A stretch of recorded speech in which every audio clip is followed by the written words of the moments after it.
and we will have this morning. Can you hear me?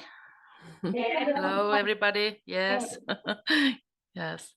So you are sitting in two different separate classes. So so I'm sharing myself here. Okay.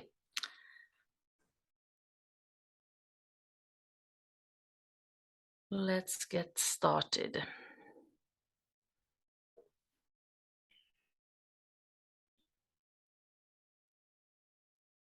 Just a second.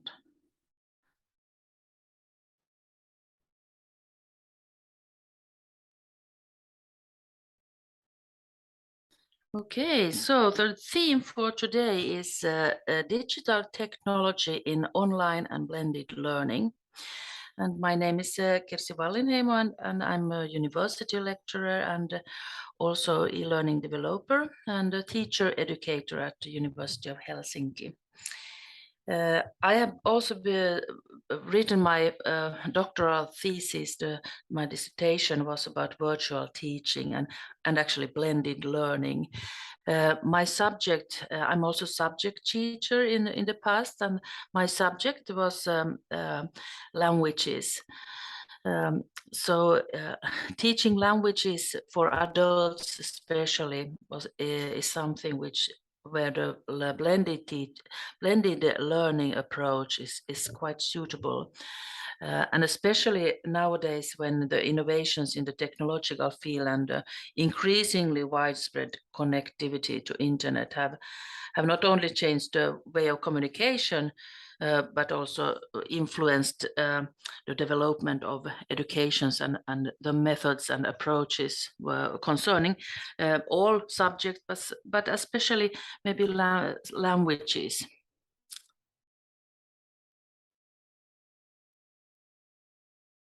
And the guidelines for today are that I'm going to present some of the key concepts. We are going to discuss about what is blended learning from a wide perspective. We are going to explore a variety of useful digital tools. I'll present you some which are license-based, but also those who have open access. And then we are also going to discuss about the benefits of blended learning.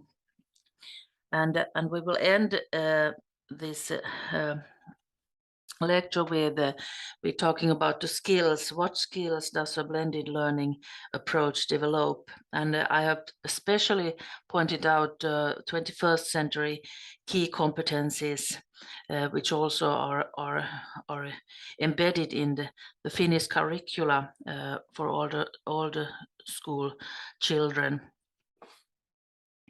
And those are the communication capability, thinking capability, problem-solving capability, and also applying life skills and capability in technological applications.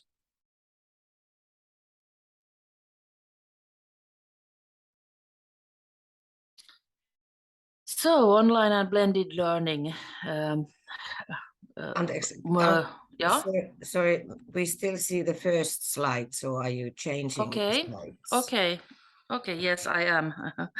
Yes, I'll try it again. Just a second.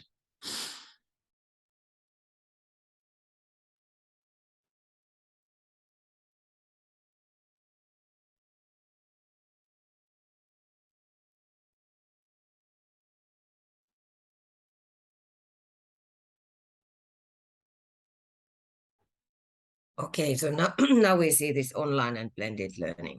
Yes, okay. And it's moving also maybe forward. Let's see. No, it doesn't work for me. Just a second. It's very common that when you when you are using trying to tell something about how the technical tools work, then they end up to not work for you. Just a second.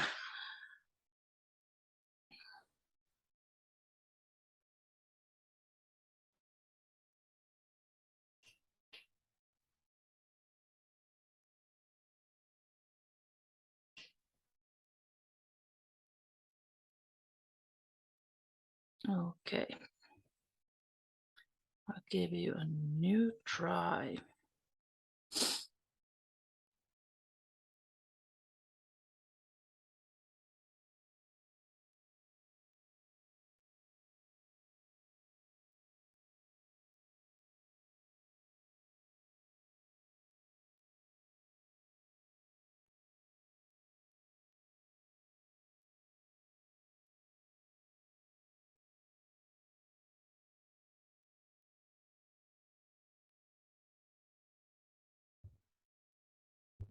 Okay.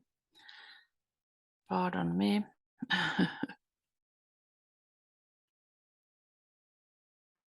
Now, so now, can you now see the slides moving forward? Yes, seems to be Okay. working. Okay, now it seems to be working good. So online and blended learning. This picture is actually from the center of Helsinki, our capital, and university library, where the students actually can attend their lectures if they are having a blended learning course, or the lecture is built on a blended learning approach. So there is possibility to find a place where you can study. So we have two things here actually when we talk about a blended learning approach. We have the online learning, which most of us nowadays are quite familiar with, especially now when we are living in the maybe almost past COVID past time, but we 2 years ago we all had or made quite a big digital jump into the internet, and we were taught in internet, and as a teacher we were teaching in the internet, and we had our students behind our a camera behind. Or maybe on a black screen, but we were all studying and teaching in different places. And now when we are going back to the campuses, back to the schools, we are in a kind of new era, in a new situation. We are thinking about what are the good parts which we can take with us from the digital online time. And at this point, the blended learning approach seems to be one approach which can support the kind of hybrid teaching which we are doing, meaning that there will be maybe always some students who cannot attend the classes because of illness or because of different circumstances, and we now have the possibility to take those with us into the classroom, while some of the students and pupils will be in the classrooms. But when we plan a digital teaching and think about digital pedagogy online, it's all about balance. It's a striving for a balanced approach in the context of online learning, and the teachers needs to know how to marshal the technological resources, and how then in the best way combine them with the face-to-face teacher-student and student-student interaction in the classroom. So we have all these parts which we have to think about when we plan the lectures and the teaching.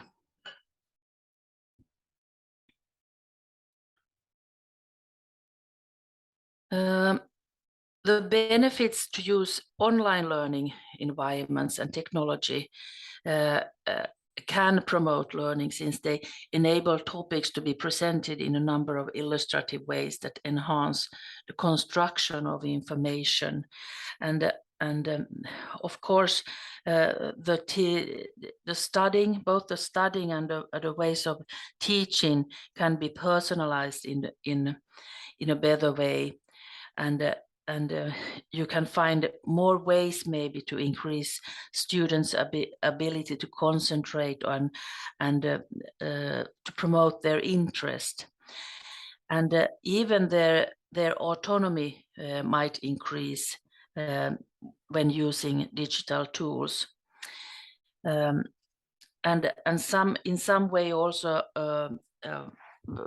it can help the students to develop a sense of ownership of their studies if we have these online parts in our teaching, in our teacher-student and student-student interaction modes. However, linking information from many different sources can also cause a load of learning, which must be taken into consideration when designing learning environments and study materials, especially online. And that's the most important point, just about the finding the balance. So you might get too anxious about finding good materials and different kind of materials, and you give too many opportunities to the students to choose from. So therefore, it's very important that teacher design the core and make the curricula and orchestrate it, that you have very good guidelines for how to work on a blended learning course, or a course which is built up with blended learning.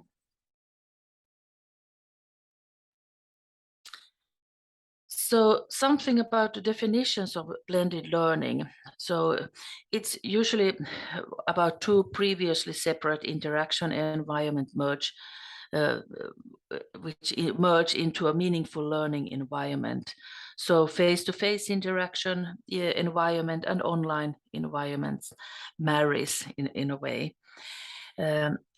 And blended learning considers content and instructional delivery methods as key elements for providing better learning experiences. There is a lot of research already about the blended learning approach.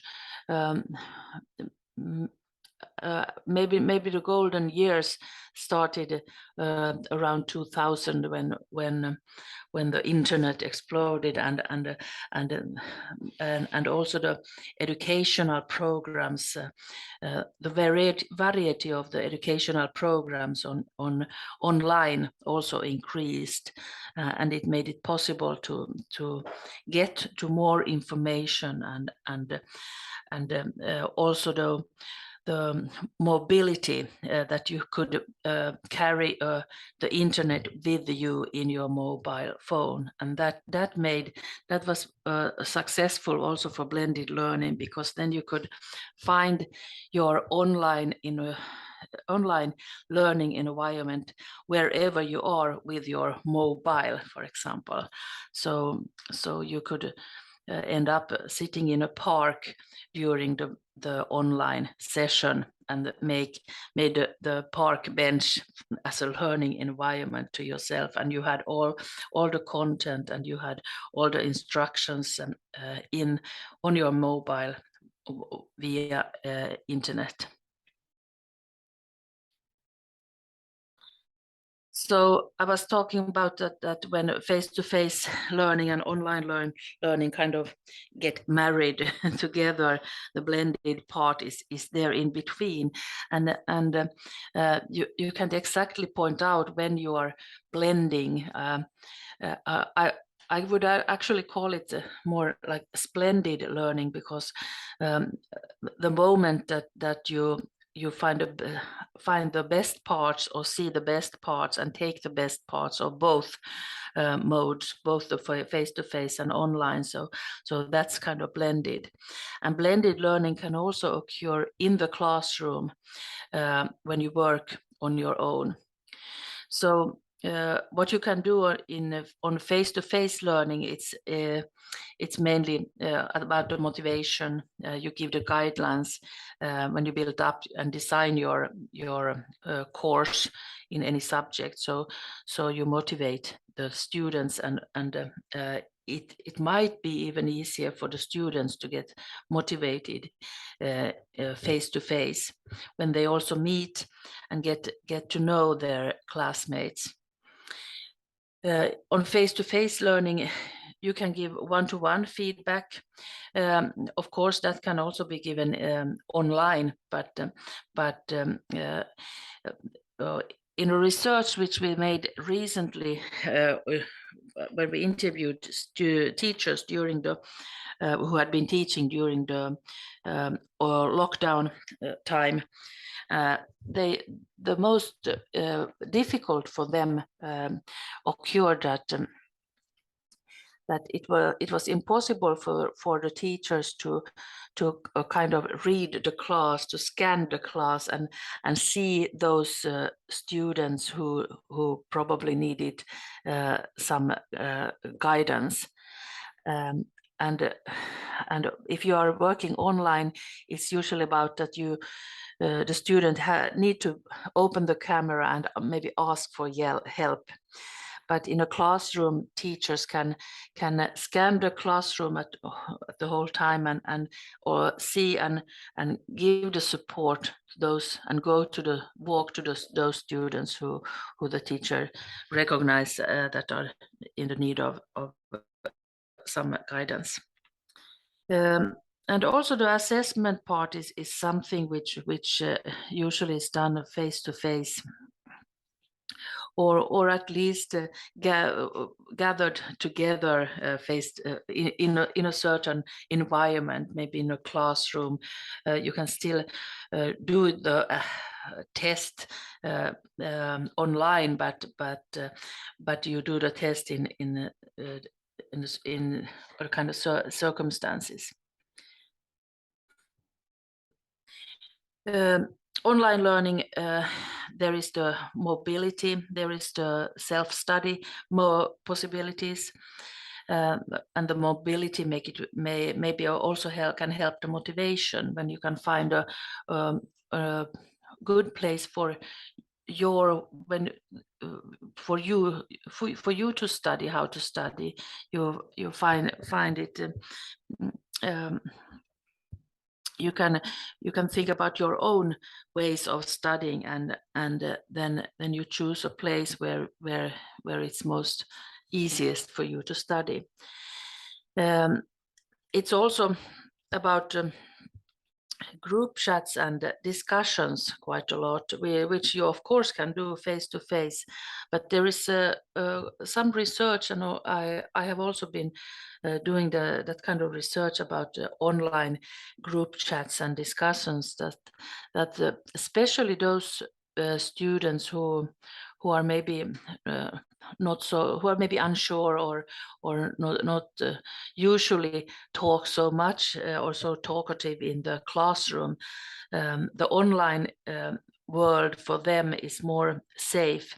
So in a group chat or in a group discussion, they have time to think how they are going to talk, what they are going to say. If they write in the chat, they can check what they are going to do, and then they send the message. And then the online assessment, of course, I was also already talking about it that usually it's done in the school in certain circumstances, but it is also possible, and it's quite suitable to do the formative assessment, assessed along the time. I mean, during the whole course, from the beginning till the end. You can do small online assessment tasks, which is maybe easier for a teacher to do even online, because then you can use special apps which are or programs which help the teacher to assess and gather the results and make the corrections, and also give automated feedback to the students.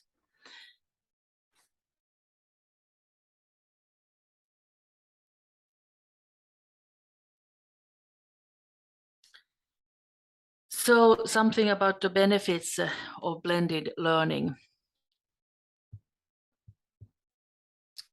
The approach gives the opportunity to enhance student engagement with shifting and reinforcing a structure for the student's role in their own education as an active learner. And this is about, excuse me, this is a lot about self-efficacy.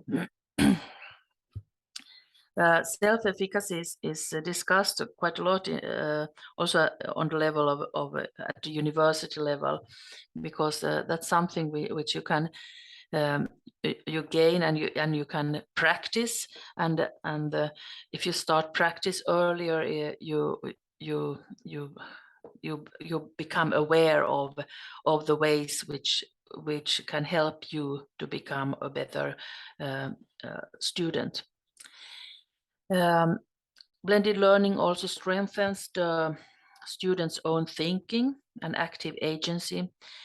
It expands the exchange of ideas, and it diversifies the search and sharing of sources. It promotes cooperation and creating knowledge. It's about constructive alignment. It's about constructive learning.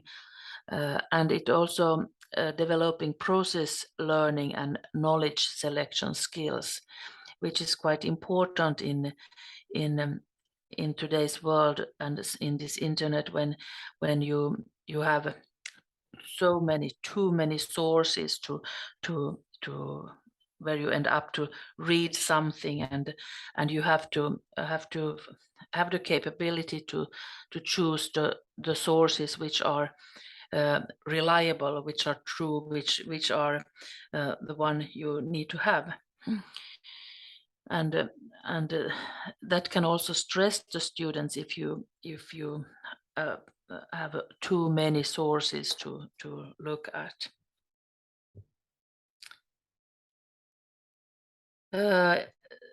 Summing up, the blended learning also help to develop self-learning and also decision-making processes within this part where you learn to find the right data. And overall, the IT skills is getting better when you work online or study online. And of course, maybe you can also develop your concentration skills. So especially when a course is designed within a blended learning approach, it's then it have all these parts and all the deadlines for the tasks. So then you need to also to plan your study mode so that you end up to do it in right time. So the goal to learning outside the classroom is that a learning environment should be secure and it should inspire learning. And if you want to inspire learning, there is a lot of research about games and other virtual environments and apps which also should be recognized more often as learning environments. There is a lot of educational games, and I will present you one or two educational games which are used in especially in Finnish schools with success. Technology plays an increasingly significant role in everyday school routines, thus allowing pupils to be more easily involved in the development and selection of their own learning environments. And this part is very important, because we have children with special needs as well. So and they are on the way to learn how to learn. So in that way, it's important to give them opportunities to test that they find a way how to learn maths, how to learn languages, how to learn to read, for example. And of course, each subject at school uses a variety of work methods, giving the pupils chances to learn different skills with each method. And it's important here when you design a blended learning course that you cooperate with your colleagues and you can get some good advice. You can get some ideas from your colleague who has a different subject to teach, for example, because there is always some synergy between all the subjects within under the same kind of umbrella where we are teaching in. So it's very useful to discuss with colleagues.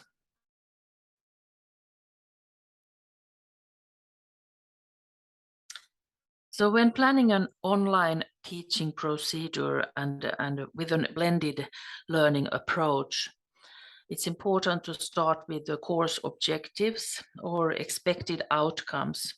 So what can the students expect to learn on completion of the course? You need to check that you have the required texts or materials or any books or other materials. And here you can choose, of course, for the face-to-face part, you can choose traditional books and materials which are easy, which are not so easy to reach online. And you can also choose the amount of face-to-face teaching. So in a blended learning approach, the face-to-face teaching part can be quite small actually, but it's important that you plan it as a whole. Explanation of grading criteria and components of the total grade, a list of all quizzes, the exams and graded assignments are important for the student to know.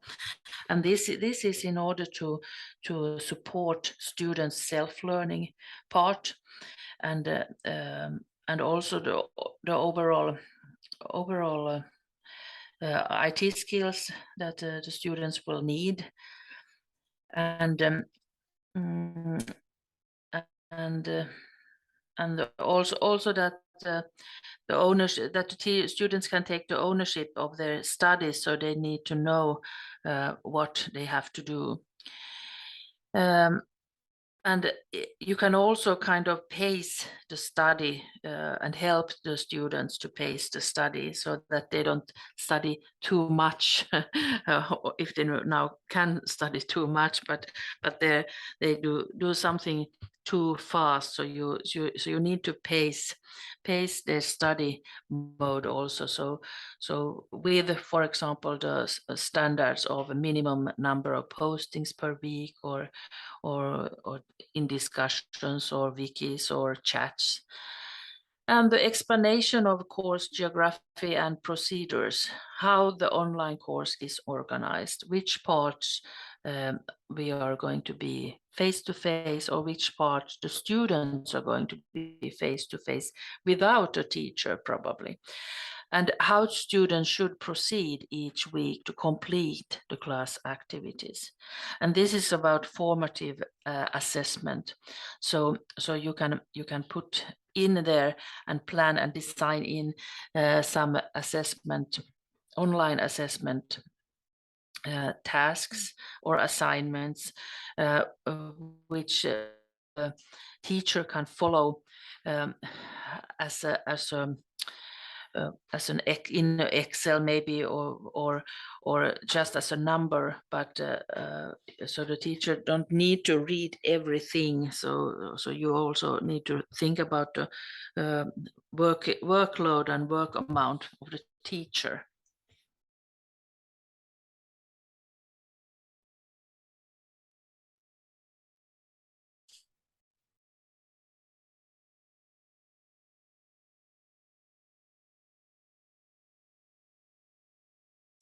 So that was the part of the definition in the part of the terms about blended learning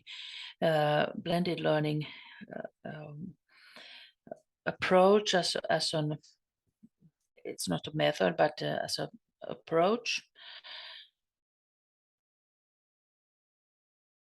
And we will now focus on the second part of our lecture, where we are going to explore a variety of useful digital tools and look what motivates online learners, because this is quite important part to think about. So no, it's not just about finding good apps and find good tools for or build up or design up a toolkit for the students to work with online.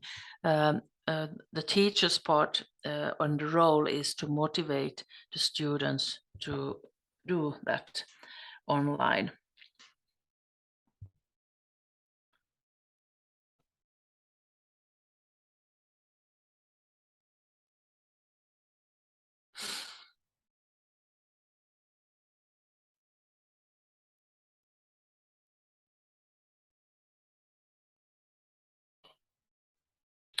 So the teacher's task is to instruct and guide the pupils into becoming lifelong learners by taking the individual learning approaches of each pupil into consideration.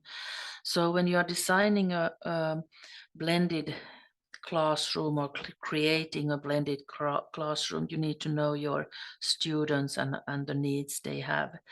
And here we already have one of the 21st century skills when we want the pupils or the students to become a lifelong learners. We need to think about that. We try to find meaningful tasks and meaningful tools from the internet.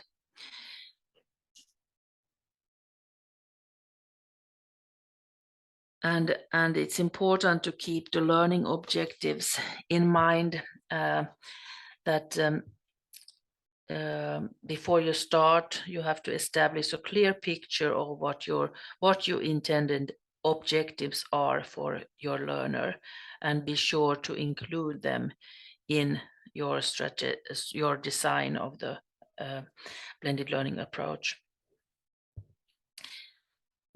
It's also about thinking, when you think about what the students need, that what the students and learners want, because it's the learners who are the ones who are going to participate in your classroom, both in face-to-face and the online part. So it's important to think about the experience you are creating for them already when you design the strategy.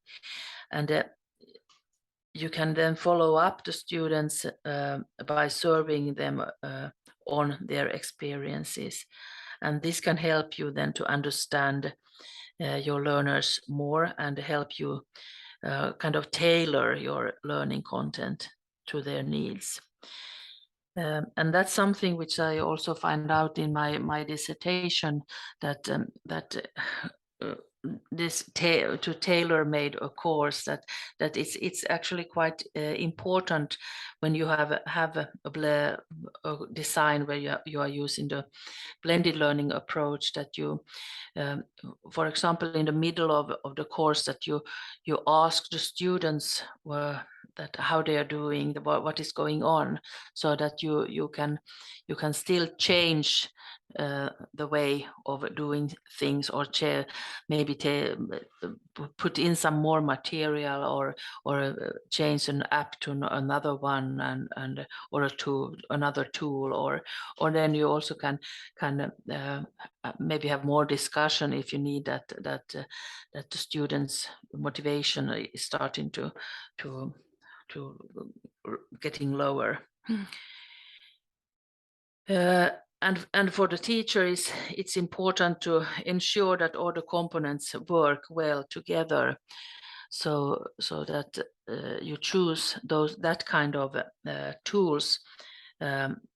So it's not just a toolkit with tools that all the tools have to get married with each other, so they have to kind of support also each other. So if you have many apps which work in many in very different ways, it might be too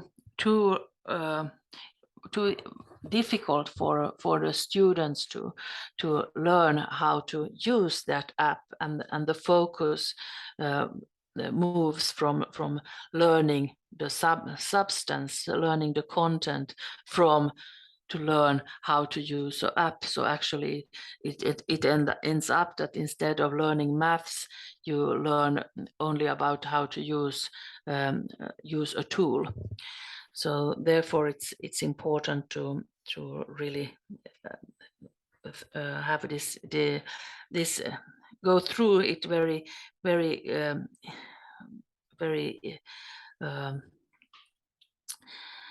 very precisely what you are going to use.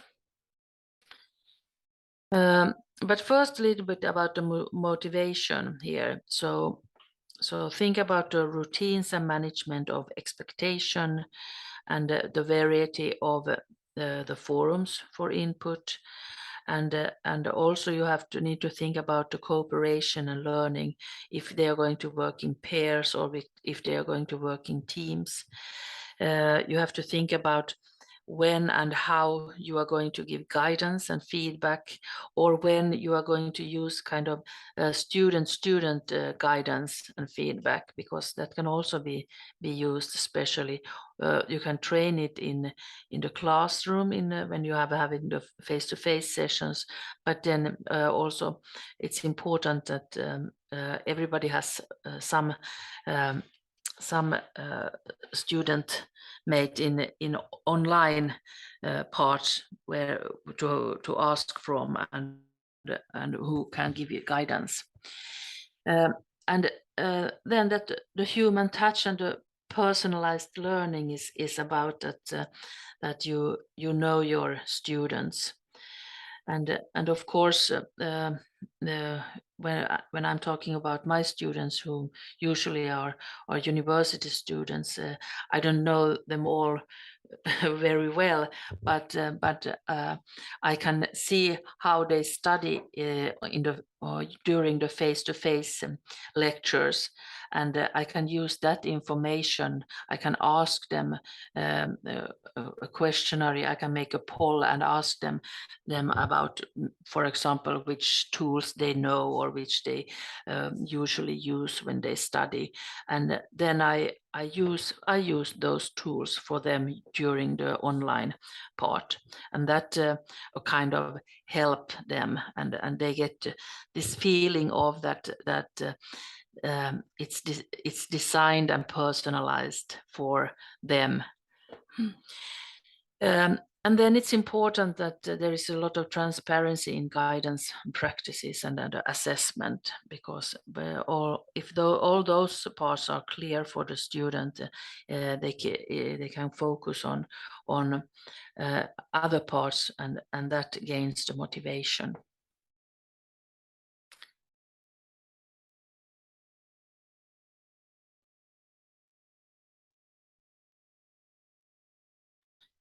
So the variety of all those different programs which we have.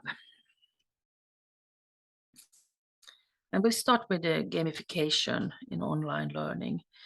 I have been making some games for some publishers in Finland, and actually we have in that gamification we have combined a traditional book with gaming.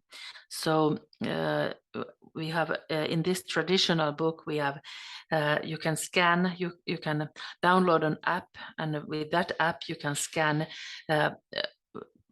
almost on every page of the book. You can scan a picture or scan a text part, and then you can you get to see a video on your app, or you get to listen to some music or anything. So there is so while you are using the traditional book, you need to use your mobile, and that is a kind of it's bridging the face-to-face teaching to online teaching, and it has been quite successful with homeworks. So students are not always so keen on on getting homeworks, and in this way the homeworks can be more fun. So, for example, in the end of the face-to-face class, the students scan something in the traditional book, which leads them to a game, which will be their homework. And it's an educational game, and in that way they learn. But at the same time, it's something which is more fun, and maybe then in that way motivates. And games increase in learner engagement, and 79% of students say that they are more productive and motivated. And it's about choosing the right game for the students.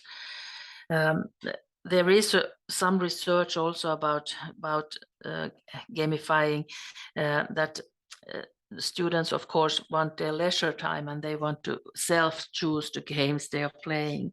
But in this way, if you have some educational games, they might even, especially the younger students, might end up also playing those games during their leisure time, so they don't see them as homeworks, but they are so motivated that they continue playing after done the homework part. And what makes the gamifying effective is that is the freedom and autonomy. Usually on the game board, you as a player choose the way you are playing, or the mode, and the part which is motivating is the immediate feedback, and this is something which happens in a classroom face to face. If you have too many students in the classroom, then the students don't get immediate feedback, because the teacher cannot be everywhere all the time. But online, if you are playing a game, the program gives you the feedback immediately, so that you can go on and go further. And it's important also to choose games which are social, and usually the virtual games nowadays are quite social. We know, for example, if we think about teaching English, that quite many children learn English by playing games, and the youth usually play together in a kind of virtual world where they have these avatars, and they use English as a language for all.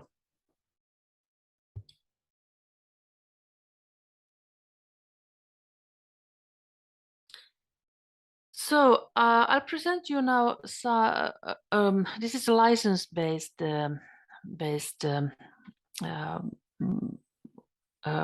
tool application. It's called Seppo. Seppo is a Finnish name, also a male name, and this has been very successful in all the schools in Finland.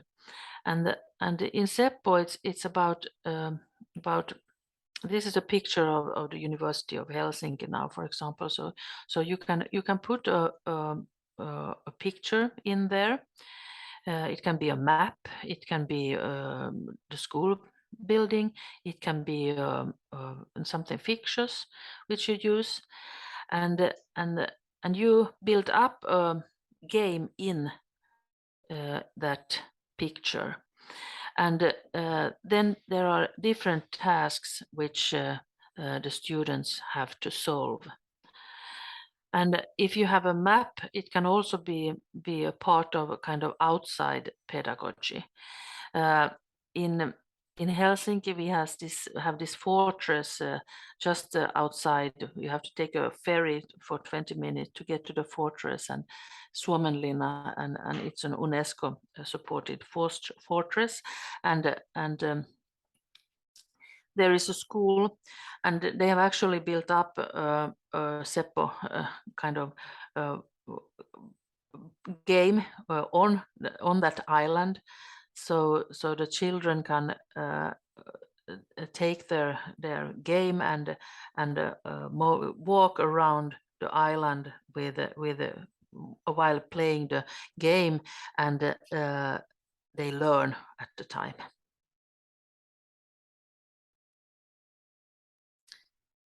So the concrete ways to use this Seppo is in online teaching is that you create a game that lasts 1 hour, or you can create a game that lasts a day or a week, and you use weekly schedule as a game board and create day related tasks which opens every day, for examples, and you upload your short teaching videos inside Seppo, and you can chat with students, you can comment, and you can reward, and you can instruct. So while the students are playing this game, the teacher, I'm not saying that you can sit in the teacher's lounge and have a cup of coffee and have your mobile nearby, and then you can follow where your students walk, but that is possible. So you can also use materials that you already have, and you can connect them to the subject you are working with, or which are your subject which you are teaching. You can put in videos, you can put in insert external links. So Seppo is integrated also to Google Classroom and Microsoft Teams. So if you have that in your school, so it's possible to link. And you can get ideas from the content library, where there are shared games by other teachers. So instead of having, for example, Moodle, or having a kind of steady platform, or you can build up a platform, educational platform on a game. It's a game-based platform actually. So this is more motivating, more fun, and more it supports more kind of the 21st century skill as well for the students, if instead of having a platform where you just have a list of tasks and so on.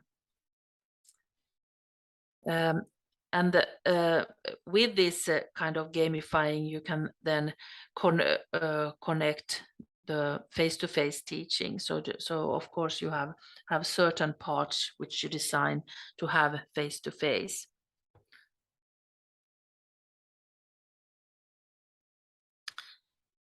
And with the gamifying, and when you can, as a teacher, be more involved planning this game, you can choose tools according to your students' and learners' needs. So it's that's very valuable.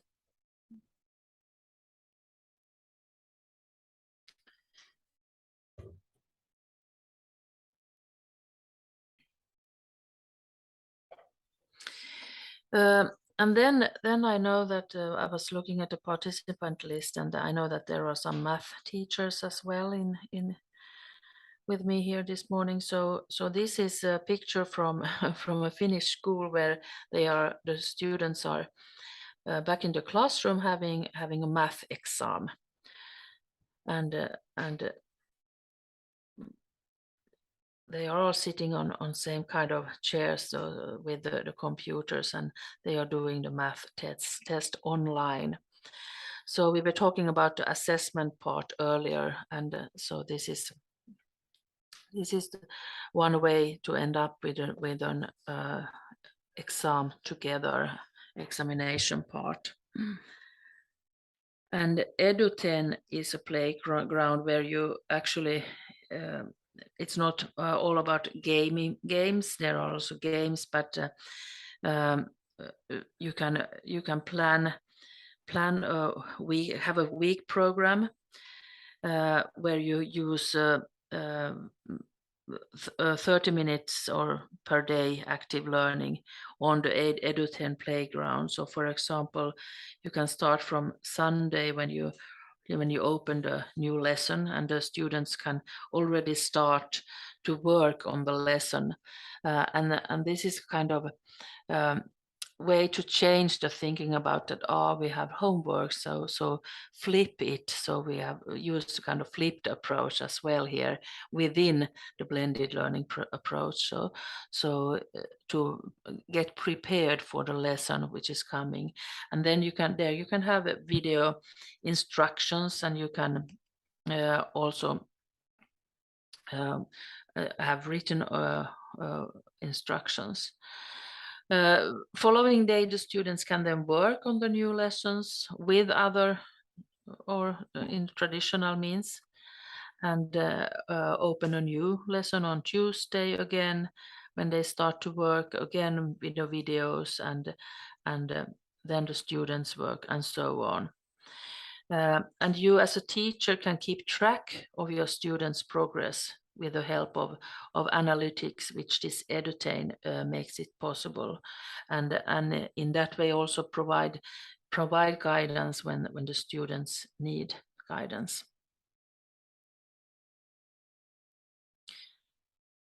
I don't know how much you have used this kind of analytic, but you can use this also if you are using, for example, Moodle platform or some other open access platform. So where you can follow up how many times the students have been on the site, and how many hours they have spent doing a task, for example. But this is quite usable for the teacher, and this is one of the assessment parts online, which actually I like, and I like to promote this because it's so easy way for a teacher here to see also and personalize the teaching, where you can see that, okay, how many tasks have these students made already, how are they, and follow up how they learn what they are doing, and maybe then you can also react quite in the early phase in the classroom. When you have your students face to face, you don't necessarily see those students how they manage with all the tasks given, but with this kind of learning analytic, you can see the progression, and then you can hop in and guide your students and follow up, and maybe give them some special tasks instead, so that they can get along. And also, of course, you can reward the students. That's a very traditional way of motivating, but it is a way of motivating, and it's also motivates very many students. And you can also get analytics in different ways. So you can also compare with if you have several classes, and then see get the whole picture of which parts they manage well in. And this is of course about the online part. But when you're using the blended learning approach, you can also, even though you are working face to face, you can have blended parts, kind of go to the online part, like in this math exam. So even though they are here face to face, they are all working on their own online.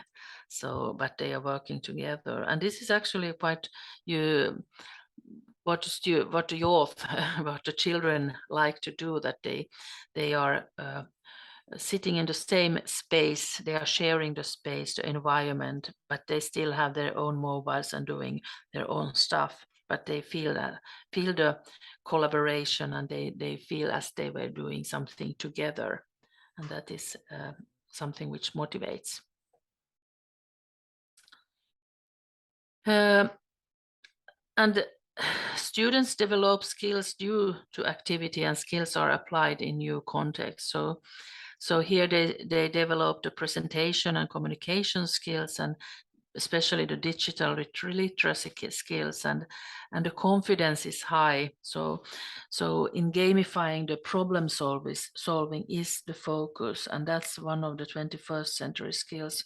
And that is some skill which is for lifelong learning, and in future work, it's all about problem solving. So it's a very, very useful skill. Eduten, both Eduten and Seppo are licensed. You can get a license, and it is of course costable. It's not free, but you can get the license for the school. But then there are some programs, some applications which are open access and free. And I don't know if you're familiar with H5P.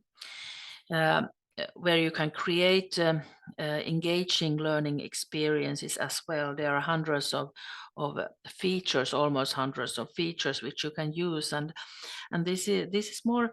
This is kind of something which is maybe something between Seppo and Eduten. I would say that you can use videos. You can have pictures, and here, for example, it's about Alice in the Wonderland. Where you can then put in a route, put in different kind of tasks with different kind of programs. And actually, I can open up the link, and we get to the H5P. Do you still see this? I'm just checking if all this there. So. Yes, we can see. Yes, good. Okay, thank you. So this is also teacher collaboration, that you also share your stuff. So this is something which was made by my students. They designed an integrated plan, a course with 3 different subjects actually, and they used a blended learning approach. And the online part especially was done, of course, with this H5P. The face-to-face part had different stuff what they were doing. So, for example, one of the face-to-face part included a visit to a theater. They were going to the theater with the whole class and look at the scene of Alice in Wonderland. Then one part was also about exercise, gymnastic, and in that way they those who have seen this movie and the story of Alice in Wonderland, there is quite a lot about jumping and flying and moving and so on. So they made some things related to this story. So this was kind of the red ribbon, or kind of core of the whole design. And you can here put then different kind of tasks which can be made with this H5P 5P program. So you can put some text which the students are supposed to read. You can put in embed videos with exercises. You can put in, let's see if we have here some games, domino, where the idea was to find certain verbs, for example, in English. And then they can also then there are quite traditional tasks which leads to this H5P program, and all this can be done with H5P.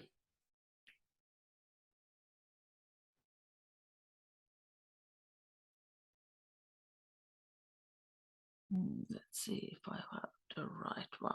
Yes.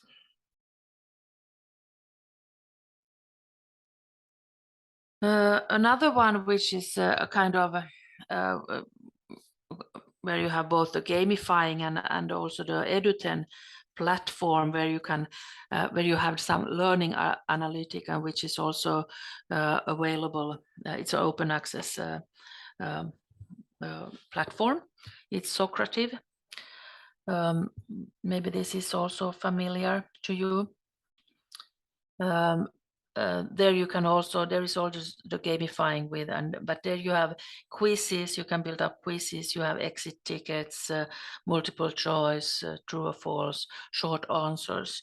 So you can have assessment tasks here, and then follow up your students. But you can also build in some collaboration, for example, with a space race or with an exit ticket, which you combine with face-to-face activities, for example.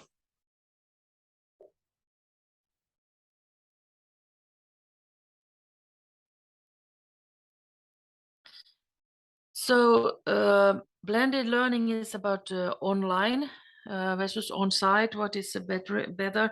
Transferring on-site practices fails, so new rules apply. So you need to find a balance. You work from another part to another, from face-to-face to online, and you have to, as a teacher, the whole time also think about what works online but does not work face-to-face, and the opposite. But learning online provides more opportunities to be active in a variety of ways, and everything needs to be clear and well communicated. Of course, that's something which is important in both face-to-face and online, but especially online, where the teacher is not available all the time. You really need to think through all the instructions you have.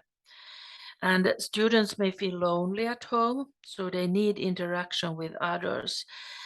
In face-to-face situation, they have each others, but in online parts, you have to build in maybe more interaction between students by having the chat always available, or put in a lot of discussions.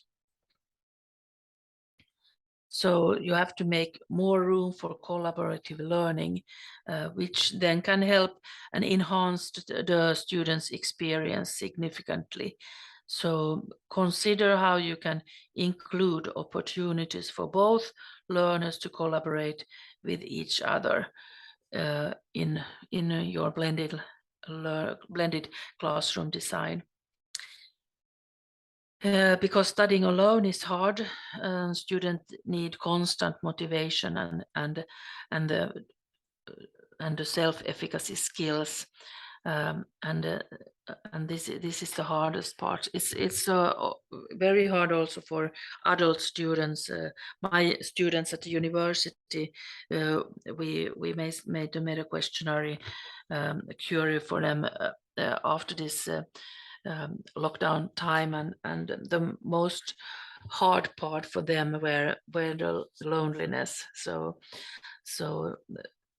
they said that their motivation was very low, only because it was because they had no one to discuss with, to reflect on what they had been doing or what they had learned, for example. So it's important for you when you design your blended learning, blended classroom, so that you test also your design, maybe with some students. So once you have created your blended classroom design, so it's worth test it with, to identify any pitfalls or and room for improvement also. And this is particularly important if you are launching a large scale plan, and that will impact many in your organization, probably in your school. So if you are taking part several subjects maybe in this.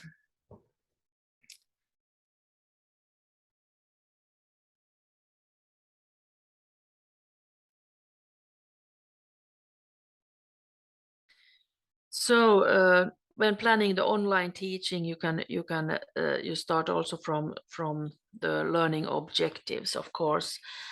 This is a picture from which is built on Bloom's digital taxonomy apps, and also the for teachers using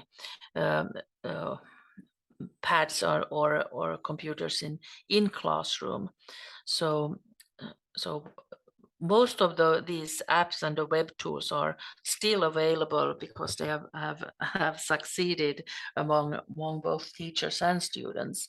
So especially for the creating part, it's possible to find many apps which you can build on and which you can put on in your design.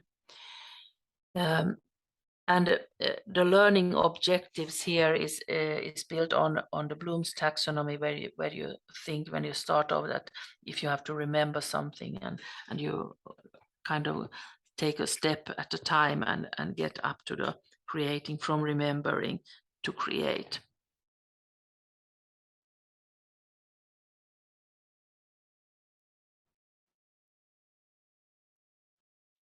At this part, there is would be time for questions, but instead I'll continue here. You can gather questions later on. So plan your action in your unit together online, maybe already, so that you get familiar. Choose the digital tools. Plan also when you will release it to the students. Plan the lessons 1 week at a time, or 1 week at a time, or 2 weeks at a time. Different. It depends on the subject quite a lot. And then also release assessment documents to students, and or at least establish routines and ways how they can get help. And one thing which is not here as a text is the course rhythm. So in recent times we have seen many instructors simply stick some online learning onto their traditional face-to-face courses, and just hoping for the best. But I was earlier talking about this pacing. So it's important to think about about the rhythm and think about from the perspective that of your students, so that how much and how many hours they are going to spend online um, yeah, in along with the face-to-face phase. So then also you need to understand the difference between the content and the mode. And with content, it's about the instructional materials, including the lectures, assignments, and readings. And reading might also take more time for some students. So therefore, it's important for you to think about the course rhythm. And then, for example, when you differentiate the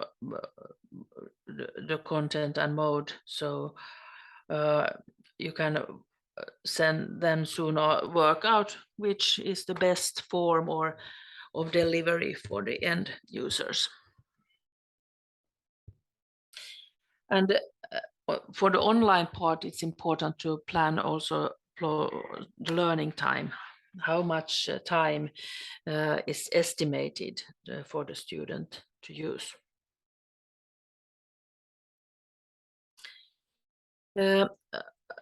If you have your mobiles with you now, you can take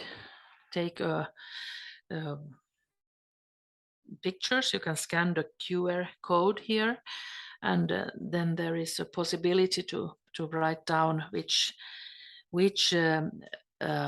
digital educational app you prefer to use online, or which is your favorite one, and you can write it down, and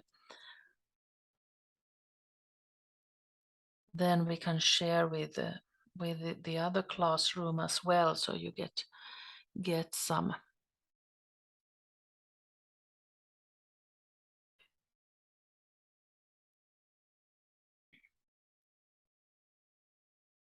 I can see you using your mobiles. I'll have it open for a while so that you can scan it. Mentimeter, maybe it's familiar for you already, but that's a way of it's quite usable tool. It's just not only a presentation tool where you can make presentations, but if you need to assess along formative assessment, so you can have put a poll, and you can gain information. You can gain information of your students, especially.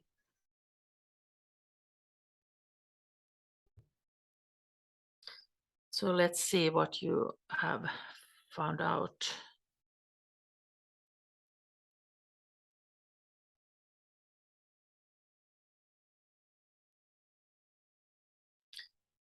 So here are some of those which you use.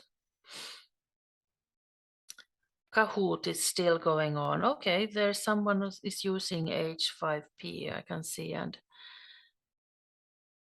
oh, this is interesting. Yeah. Quizzes, yes. Liberty, I'll check that out. Zoom, yeah, and okay, someone is already using Eduten, and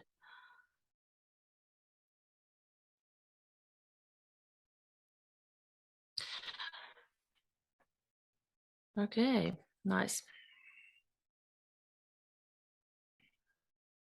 Okay, Kahoot is still going strong. Maybe that's also the most favorite also in schools. The students, and even my students at university level, like this Kahoot. Okay, let's have a short look at 21st century skills deals. What are we? Why use the blended design? Why use the blended learning approach? What does it give for the 21st century skills, which is also important for the communication capability, thinking, problem solving, and the capability in technological applications. Of course, we already now if we look backwards, and we now understand that there is a lot you can learn from when you study both face-to-face and online. And with this blended learning approach, you can take the best part from both modes, and as well as teacher. So communication, creation, and cooperation. So with communication, it's the students can chat and they can speak, and here you can need both modes. You need to learn how to speak, how to talk live, as well as you need to know how to speak on video or on online.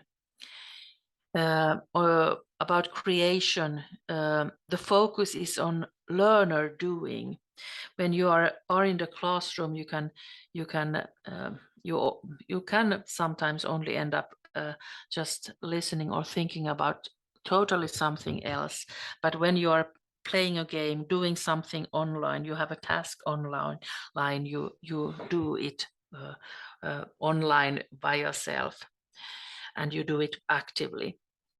So production is the best way to learn, that you do something with the knowledge you gain. And cooperation, groups can create joint documents. You can work on the same document, and you all have a responsibility to put an input there. And a sense of a learning community must be established online. So that's something which teachers have to think about when designing this blended learning. So what works in face-to-face classroom as a community, as a group, doesn't necessarily work online. So you need to carefully think about the teaming which you make online.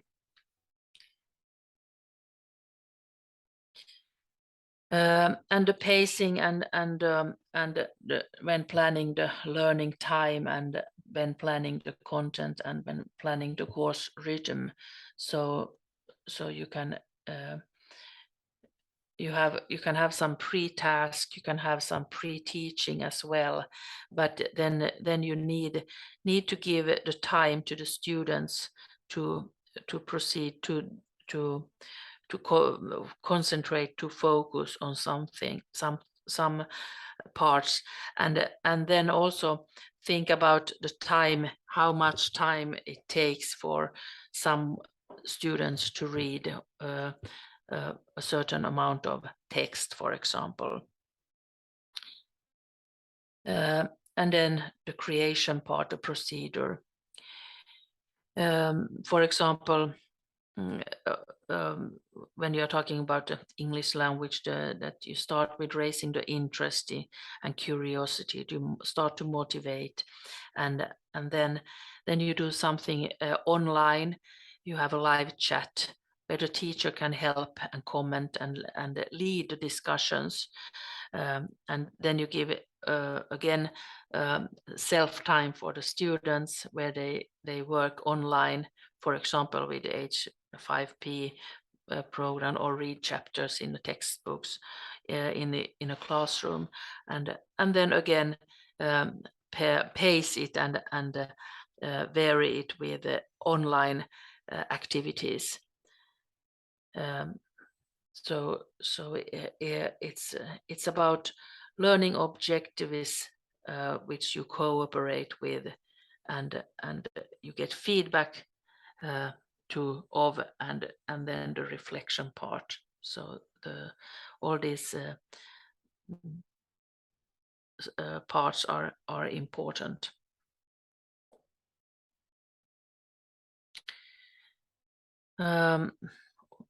here again, the same kind of design which starts with a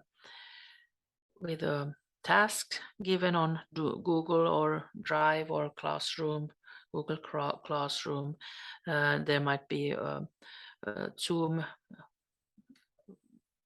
recorded Zoom video with instructions. Teacher provides assessment criteria and deadlines. So you give the structure to the students, that what they know what they are going to do at the part when they are working online. And then the students plan their schedule, and they have an assigned study buddy, of course. That would be easier for that's easier for the teacher as well, to follow up the work. And then you can also put in some peer reviewing as an assessment help, and the students then soon learn how to give feedback to each other also actively in online sessions.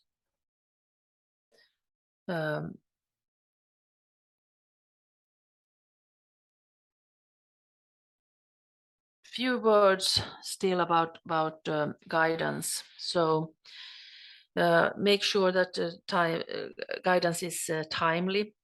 In a game, as we were discussing, the game gave the guidance and the feedback immediately. You can go on forward, or you have to go backwards, or you can stop. But when the teacher is not available all the time, so you need to think about when you are going to give the feedback and how you are going to give it. Encouraging feedback. So focus on the positive, it will grow. It builds the confidence. It supports the self-efficacy as well. And always feed forward, not focus on what went wrong, or what will you have to do to make it work. And also give feedback on performance. Criteria are visible, but only on performance. So you need to communicate your feedback carefully, because it's written and not oral when you do it online. Therefore, I suggest that you use video feedback possibilities, or speech recorded feedbacks. And always assess performance, never the students. And that's a very important part of the assessment. Here are some literature, and I'll end this lecture by saying that think of the student and how they will learn best, and at least this is a possibility for you if you use the to gain if you use the blended learning approach design.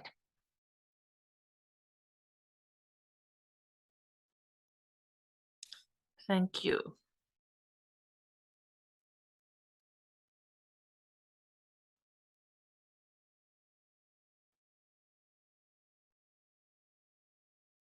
So, Outi.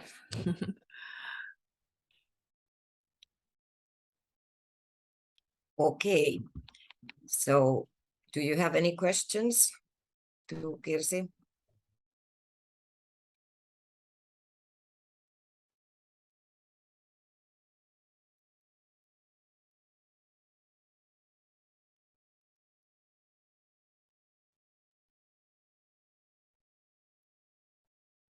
Nobody wants to say anything. Yes, that's okay. You can find me in Helsinki at the University of Helsinki. Yeah. There's one person who would like to ask the questions. Okay. Okay.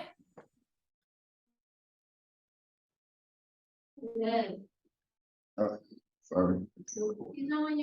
Okay, start off my teacher's name. Yeah, I have a question on the Bloom's taxonomy, where you talked about the Bloom's taxonomy method of planning online teaching.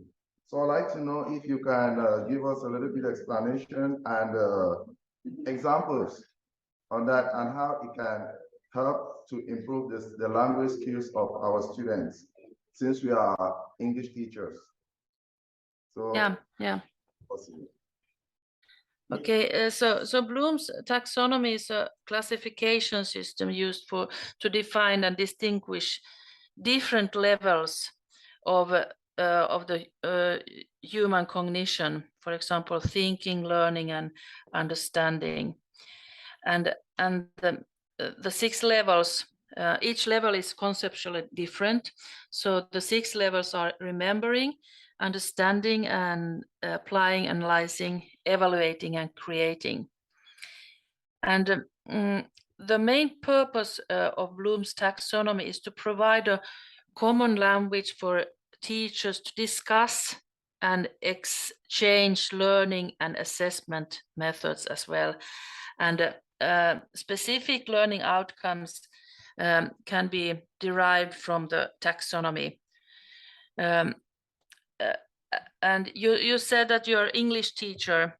Yeah. So as an English teacher, you can choose the level which you use for your students. So in order to find better the tasks which you can give on a certain level.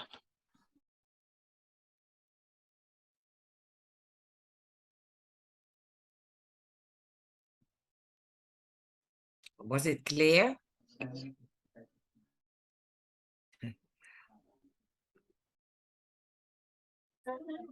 Yes, thank you, teacher.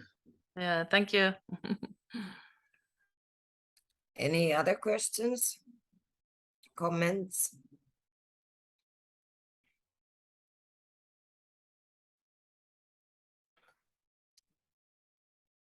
Seems not.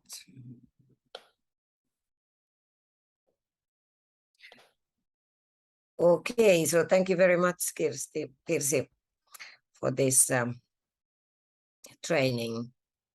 And if no further questions, then I think we can close the session. Okay, thank you very much. It was nice to be here and nice to meet you all. Have a nice day. Have a happy weekend as well. Okay, thank you. Bye bye. Bye bye. Kiitos Outi. Kiitos. Moikka. Joo. Moi moi.